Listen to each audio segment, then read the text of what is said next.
Es Guayaquil en los años 20, cuyos habitantes se dedicaban a la siembra y cosecha del cacao. Es la ciudad donde su pueblo se ganaba el pan sudando la última gota, pero también era el pueblo más explotado. Al inicio fue una época donde la pepa de oro daba mucho dinero a nuestro país, hasta que el buen momento se vio opacado tras el final de la Primera Guerra Mundial y las restricciones económicas pusieron en jaque al Ecuador. Las exportaciones de cacao se vinieron abajo y la especulación aumentó. Además, los artículos de primera necesidad encarecieron.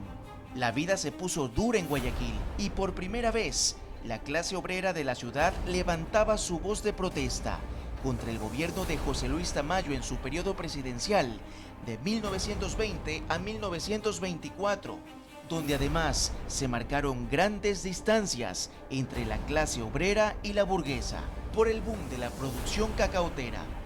Para ese entonces, los obreros maltratados ya pedían a las autoridades reformas laborales, como el cumplimiento de 8 horas diarias para trabajar y mejoras salariales. Pero eso no ocurrió y la explotación se sentía en cada respiro. Así Guayaquil se vio sumida en la desesperación de sus trabajadores y todos se reunieron en el hoy conocido como el Parque Centenario. Por aquí han de haber habido unas 500, pero ya en una ciudad tan pequeñita que cuando llegaban a la Plaza de la Victoria ya eran los extramuros, eso era un gentío, un poblón. Otro grupo de personas bajaron de Ciudad Vieja, o sea, de los cerros. En ese momento habían llegado desde Quito las tropas militares, quienes detuvieron a varios manifestantes en las instalaciones de lo que hoy se conoce como la Comisión de Tránsito del Ecuador, ubicada en las calles Chile y Cuenca, sitio que antes era un destacamento de las Fuerzas Armadas y que según la historia, ahí empezaron los enfrentamientos. Se calcula que fallecieron más de 1.500 personas, nunca se llegó a saber el número.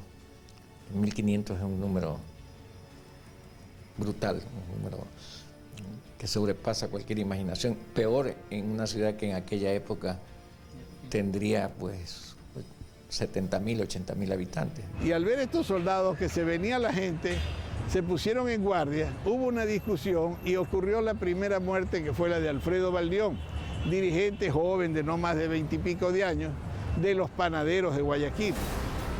Sobre dónde dejaron a los trabajadores muertos hay dos teorías. La primera no es tan conocida, pero se dice que los obreros fueron enterrados debajo de esta enorme cruz que se encuentra en el Cerro del Carmen. La segunda teoría es la más conocida. Es aquella donde se dice que los cuerpos fueron lanzados al río Guayas, justo aquí, en el barrio del Astillero, el 15 de noviembre de 1922. Día en el que se conoce como el nacimiento de la lucha obrera en el Ecuador y que hoy recordamos poniendo cruces sobre el agua.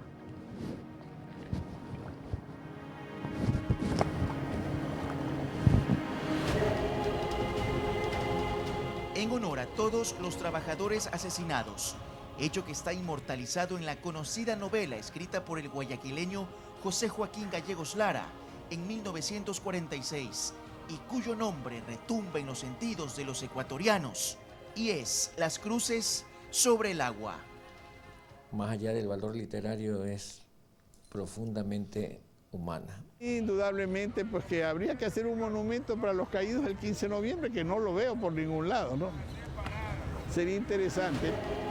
Y así reconocer la lucha de los trabajadores asesinados, quienes lo único que hicieron fue alzar su voz de protesta para exigir sus derechos. Emilio Zamora, Informativos Gama TV.